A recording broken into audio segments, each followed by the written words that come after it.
à tous et bienvenue.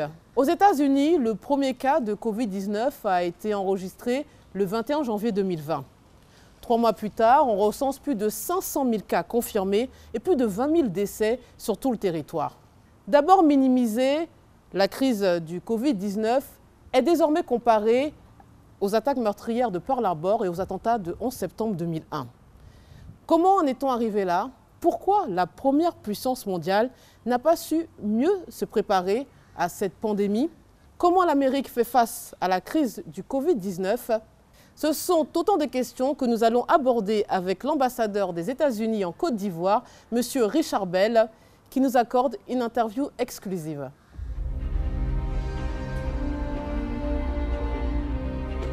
Bonjour. Bonjour. Soyez la bienvenue. Son Excellence, merci de nous recevoir. Je vous en prie. Alors, bienvenue à l'ambassade des États-Unis. Merci beaucoup. Merci de m'avoir invité à participer à votre émission. Et permettez que je commence en précisant pour vos téléspectateurs que nous respectons les consignes du ministère de la Santé en termes de protection.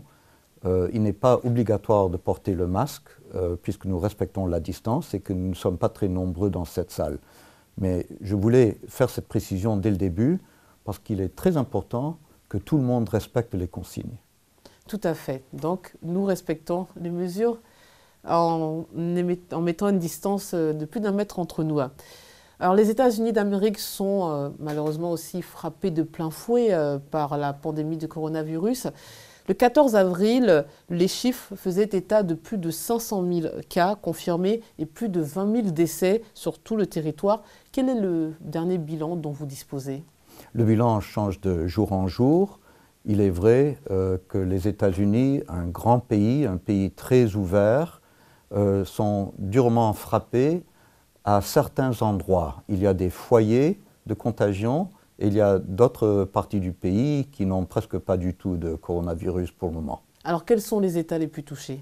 Alors, c'est surtout la ville de New York qui est particulièrement touchée en ce moment. Et même là, on commence à voir des lueurs d'espoir, on commence à faire fléchir la courbe, comme on dit, mais il reste énormément de travail à faire.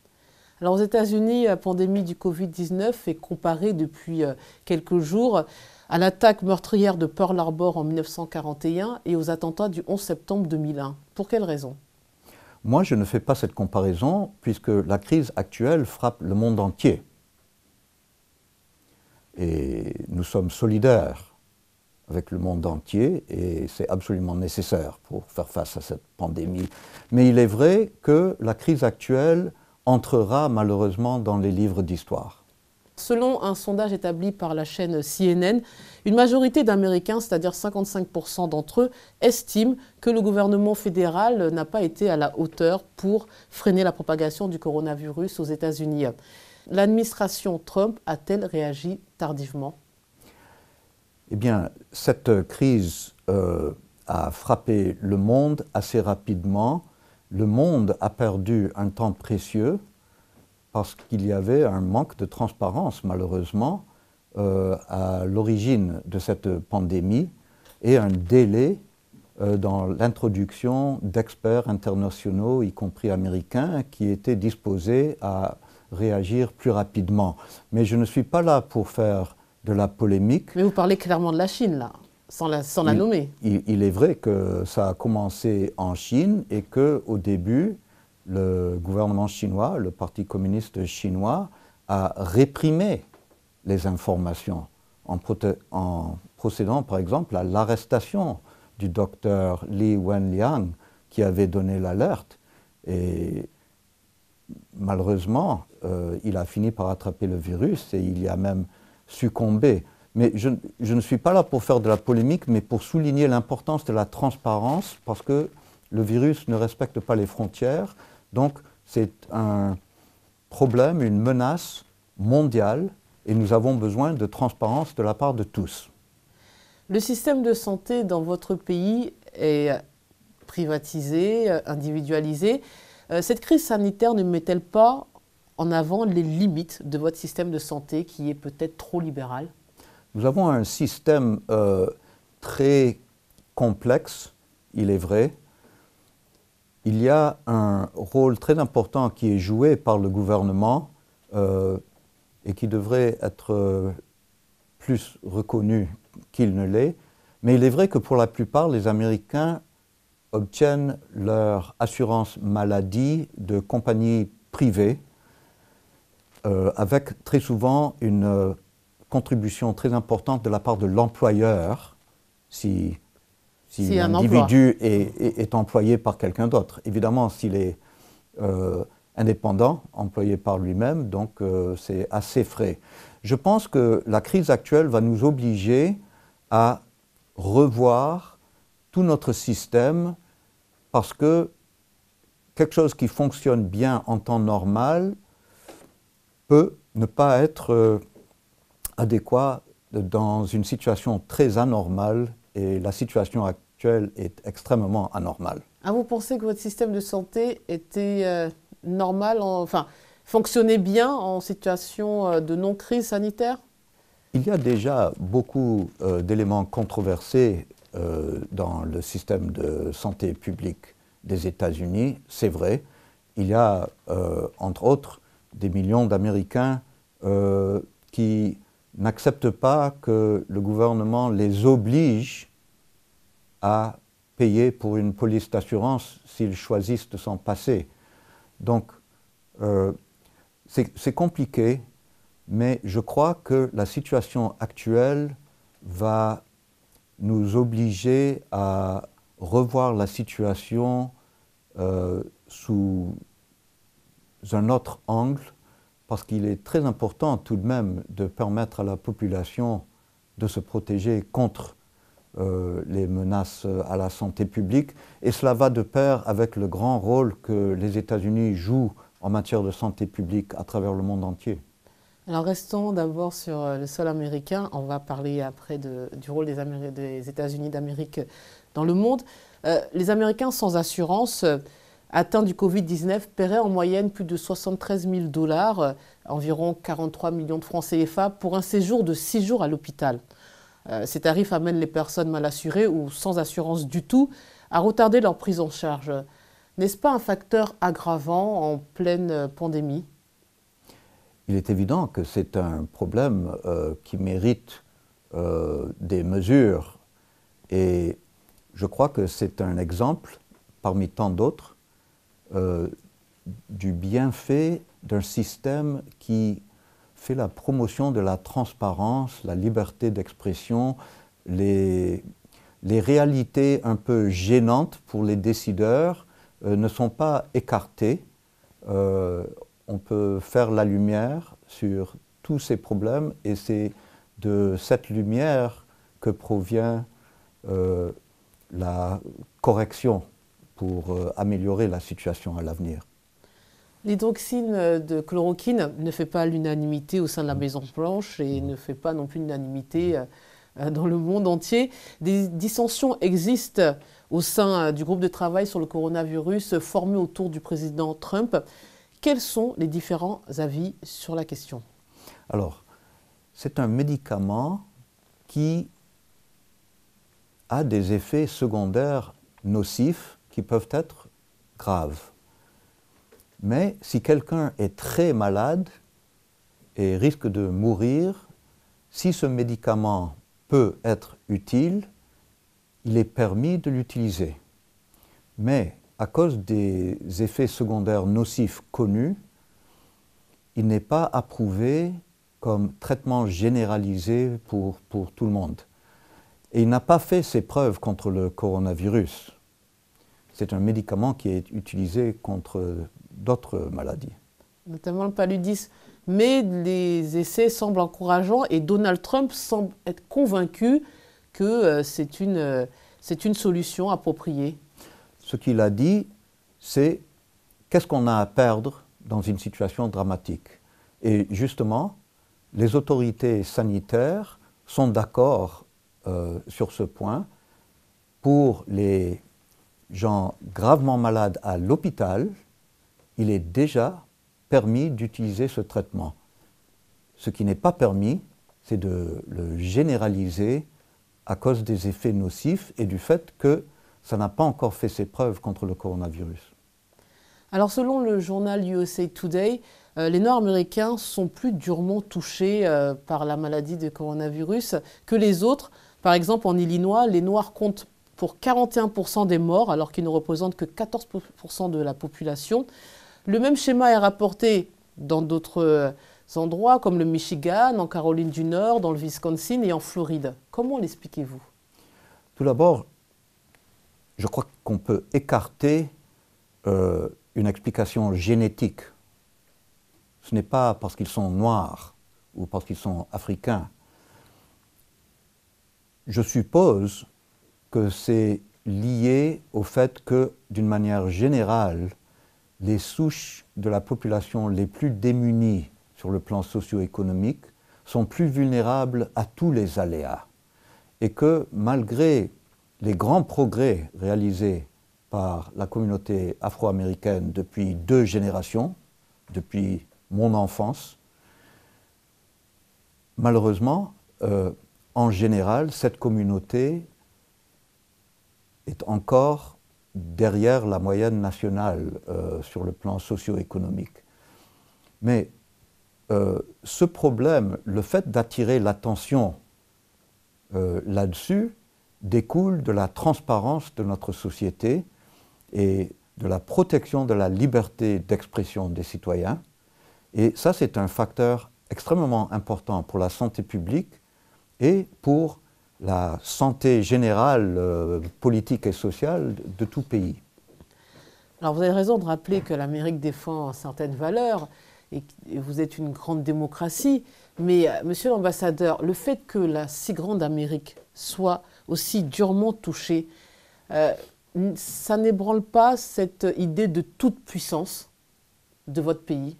Aucun pays n'est tout puissant, mais comme vous allez le voir, l'Amérique est un pays très puissant et surtout très résilient, un pays avec beaucoup de créativité, d'innovation, justement à cause de la liberté tous azimuts qui est protégée par notre système politique.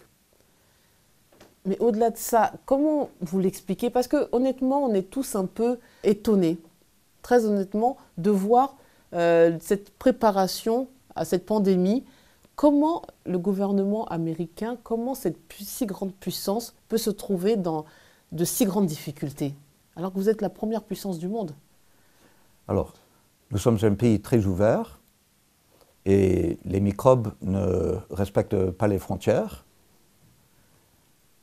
Et le monde entier a perdu, malheureusement, un temps précieux parce que, au départ, le Parti communiste chinois a empêché la diffusion d'informations pertinentes. Je ne dis pas ça pour faire de la polémique, mais parce que ça fait partie de la réalité et malheureusement, l'Organisation mondiale de la santé s'en est tenue à ce que la Chine lui disait pendant plus longtemps que ce que nous aurions souhaité, nous qui sommes le premier bailleur de fonds de l'OMS depuis toujours et donc le meilleur ami de l'OMS. Oui, mais à contrario, peut-être que la Chine a tardé à soumettre au monde entier la gravité du coronavirus, cette pandémie, mais votre président de la République lui-même l'a minimisé. Il nous a dit au début que c'était une petite grippe. Il est évident que le président des États-Unis joue un rôle très important et il est entouré d'experts qui figurent parmi les sommités mondiales en matière d'épidémiologie. Et mon pays est un pays très résilient et je suis sûr que le monde entier finira par voir que l'Amérique s'en sort bien de cette grande crise et continue de jouer un rôle vraiment prépondérant en matière de santé publique à l'échelle mondiale, comme c'est le cas depuis très longtemps. Alors vous parlez de l'OMS à l'instant. Le président américain a annoncé mardi qu'il suspendait la contribution des États-Unis à l'Organisation mondiale de la santé, le temps que son administration, selon lui, mène une étude pour examiner le rôle de l'OMS dans la mauvaise gestion de cette pandémie. Que reproche exactement Donald Trump à cette institution? Alors, les États-Unis sont depuis toujours le premier bailleur de fonds de l'OMS, depuis sa création en 1948. Et cela exprime la conviction des Américains que l'atout le plus précieux, c'est la vie humaine, sont les êtres humains. Nous y croyons et donc nous insistons sur une bonne performance, que notre contribution soit soit utilisée à bon escient. Et le monde entier finira par profiter de l'évaluation qui va être menée maintenant pour tirer les leçons nécessaires. Ça s'est déjà produit dans le passé et grâce à cet exercice de tirer les leçons et de les appliquer, les organismes deviennent de plus en plus performants. Vous l'avez dit vous-même, chaque année, les États-Unis sont le plus grand contributeur à l'Organisation mondiale de la santé à hauteur de 400 millions, parfois 500 millions de dollars par an. Ce manque à gagner pourrait avoir des conséquences graves dans la gestion de cette crise. Alors comment comprendre une telle décision de la part de Donald Trump? Nous continuons de travailler avec l'OMS. Hier, le directeur du CDC, le Centre mondialement connu d'épidémiologie aux États-Unis, a affirmé que l'OMS demeure un bon partenaire pour nous. Même ici en Côte d'Ivoire, nous travaillons très étroitement avec l'OMS, non seulement sur le coronavirus, mais sur bien d'autres dossiers.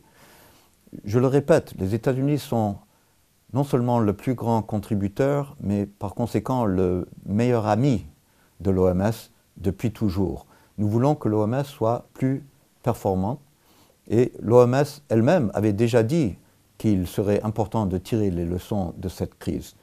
Nous avons suspendu, pas annulé, nos contributions. Et les contributions ne se font pas au compte-gouttes, au quotidien. Donc, l'OMS n'est pas bloquée. L'OMS continue de travailler et nous continuons de travailler avec l'OMS. D'accord. Donc, il n'y aura pas un impact immédiat sur l'OMS? Je ne pense pas que l'OMS soit empêchée de faire son travail maintenant. Je suis sûr du contraire, que l'OMS continue de travailler normalement et que nous continuons de travailler avec l'OMS. Ce qui va changer, c'est qu'il y aura des ajustements qui profiteront au monde entier parce qu'il y a des choses à corriger. Et il ne faut pas attendre pour corriger ce qui peut être corrigé maintenant.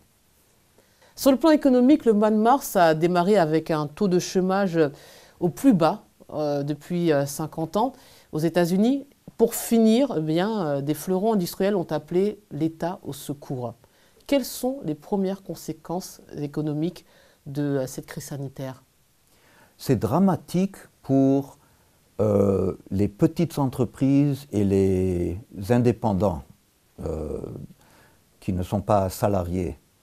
C'est vraiment dramatique. Et beaucoup d'activités économiques dans le secteur des services, restauration, hospitalité, donc les restaurants, les cafés, les bars, les hôtels, etc., sont très profondément touchés.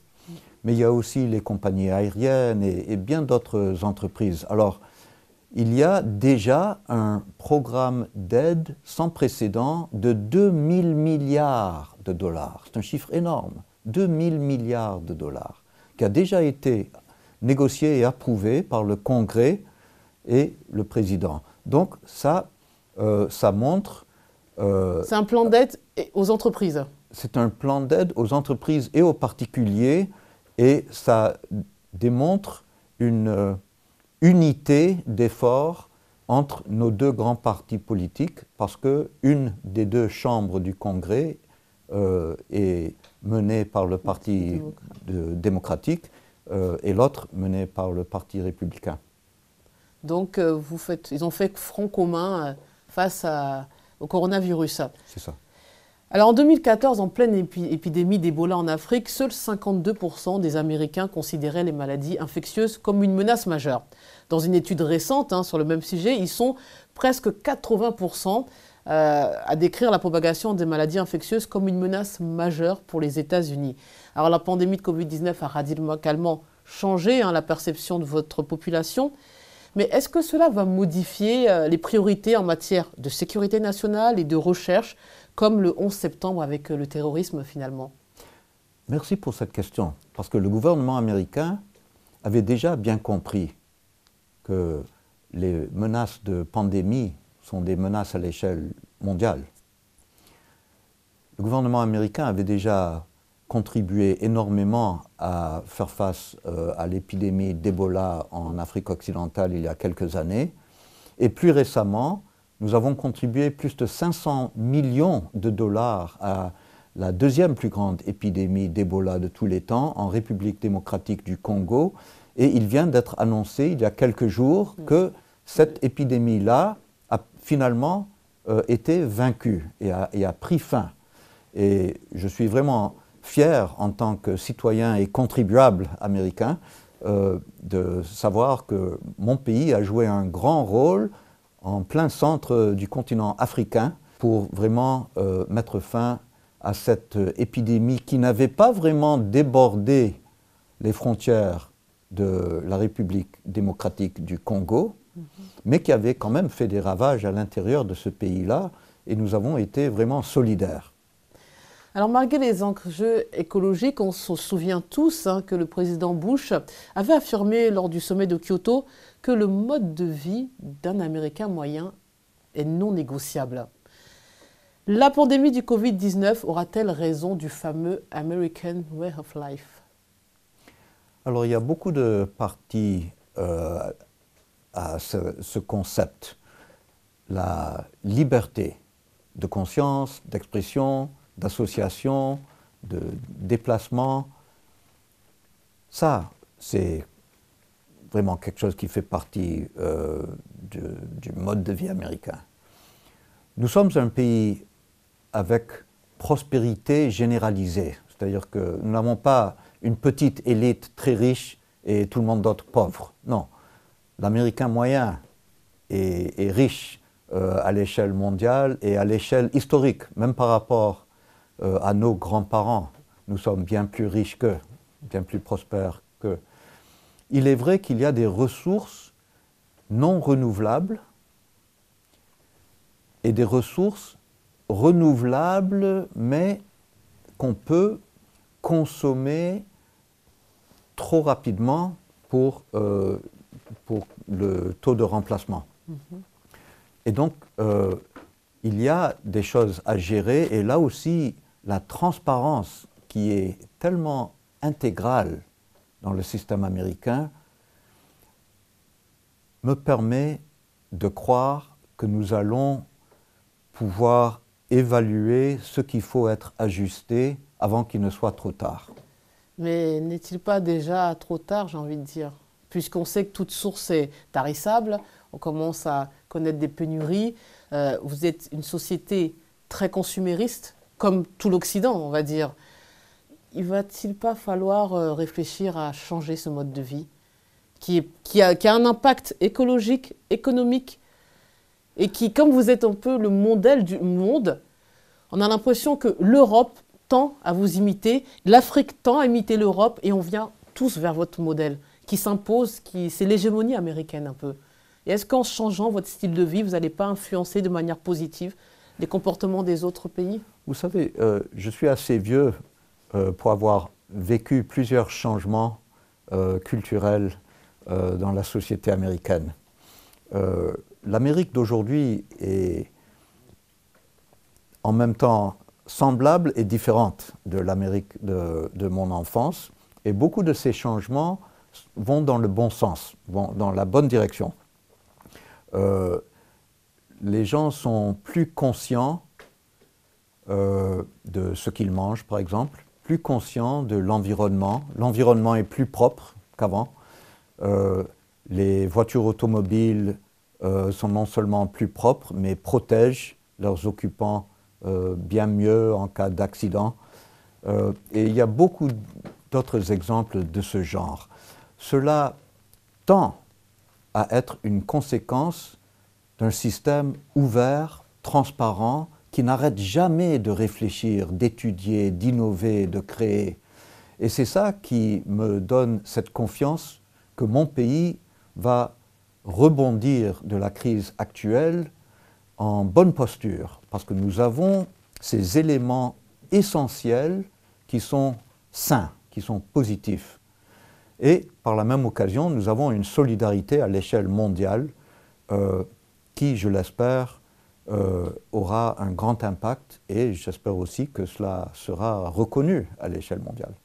Alors la pandémie du Covid-19 fait valoir l'idée d'une solidarité internationale. Le président Donald Trump avait pour slogan de campagne « America First ». Quelles sont les actions à mettre à l'actif des États-Unis dans d'autres pays et notamment en Afrique? Alors le concept fondamental de America First, c'est-à-dire l'Amérique en premier, c'est que sa première responsabilité en tant que chef de l'État américain, c'est la bonne santé socio-économique, etc., de son pays pour être en mesure d'aider les autres. Vous savez, si vous prenez l'avion, on vous dit avant le décollage, si jamais le masque à oxygène vient à tomber, mettez votre masque avant d'aider votre voisin. Pourquoi? Parce qu'il faut être en bonne posture pour pouvoir aider efficacement les autres. Alors justement, comme les États-Unis contribuent presque 40% de l'aide mondiale dans les domaines sanitaires et humanitaires, presque 40%, la bonne santé socio-économique, politique, etc. des États-Unis d'Amérique est un enjeu pour le monde entier. Alors qu'avez-vous fait depuis l'apparition du Covid-19? Quelles actions avez-vous posées, menées dans le monde entier? Je pense qu'il faut apprécier notre rôle dans un contexte tout de même plus large. Hein.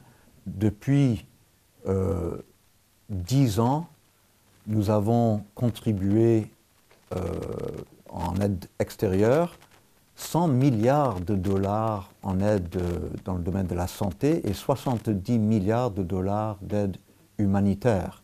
Ça fait de nous de loin le plus grand contributeur à ces domaines dans le monde entier. Mais la question qu'on a envie de vous poser, est-ce que c'est une contribution qui, on va dire, est proportionnelle à vos moyens, puisque vous êtes la première puissance économique mondiale? Mais nous ne faisons pas 40% de l'économie du monde. Or, non. Nous fournissons presque 40% de l'aide mondiale en termes d'aide sanitaire et humanitaire. C'est extraordinairement énorme ça. Et ça démontre vraiment ce que j'ai dit tout à l'heure, notre conviction que ce qu'il y a de plus précieux au monde, ce sont les vies humaines. Les vies humaines dans tous les pays du monde. Est-ce que ce n'est pas lié aussi à la Seconde Guerre mondiale, au plan Marshall? Est-ce que le fait d'avoir sauvé tout un continent, à ce moment-là l'Europe, d'avoir contribué financièrement à sa reconstruction, est-ce que finalement c'est devenu un de vos mécanismes que vous répétez, cette manière de contribuer financièrement, de venir physiquement sur les territoires? Est-ce que ce n'est pas la continuité de quelque chose que vous avez débuté dès l'issue de la Seconde Guerre mondiale? Merci de faire cette remarque parce que vous montrez du doigt un point vraiment fondamental. C'est que nous souhaitons la prospérité et la paix du monde entier parce que c'est bon pour nous. Alors, dernière question, Monsieur l'Ambassadeur. Dès l'apparition du premier cas de coronavirus en Côte d'Ivoire, le 11 mars dernier, quelles mesures avez-vous préconisées pour vos ressortissants dans le pays? Alors, nous avons été, je crois, parmi les premiers à pratiquer la distanciation sociale. Nous avons facilité le départ de ressortissants américains qui voulaient partir, mais nous n'avons obligé personne à quitter la Côte d'Ivoire. Nous avons travaillé très étroitement avec les autorités ivoiriennes puisque nous avions déjà des relations très étroites puisque notre plus grand programme ici est un programme dans le domaine de la santé, le programme PEPFAR, la lutte contre le VIH-Sida. Nous finançons aujourd'hui encore à 70% cette lutte en Côte d'Ivoire, ce qui a permis de sauver la vie de plus de 100 000 Ivoiriens Et à l'échelle mondiale, depuis 15 ans, 18 millions de vies humaines grâce au programme PEPFAR. Nous avons travaillé très étroitement avec l'OMS aussi, bien sûr, comme toujours. Et il y a une coordination très étroite au sein de la communauté internationale, donc le corps diplomatique, parce que nous voulons soutenir les autorités ivoiriennes de façon unifiée.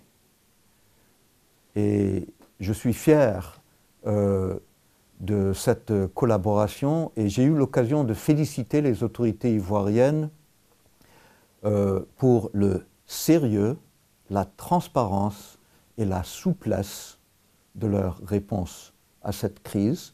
Souplesse parce que tout en étant strict, il ne faut pas être dogmatique, il faut apprécier la réalité sur le terrain et être ouvert à des ajustements d'ordre pratique, parce qu'il s'agit de vie humaine. C'est la fin de cet entretien. Excellence, merci infiniment de nous avoir reçus et d'avoir répondu à toutes nos questions. Merci beaucoup pour votre invitation. Bonne journée. Merci à vous de nous avoir suivis. Bonne suite des programmes sur RTI 1.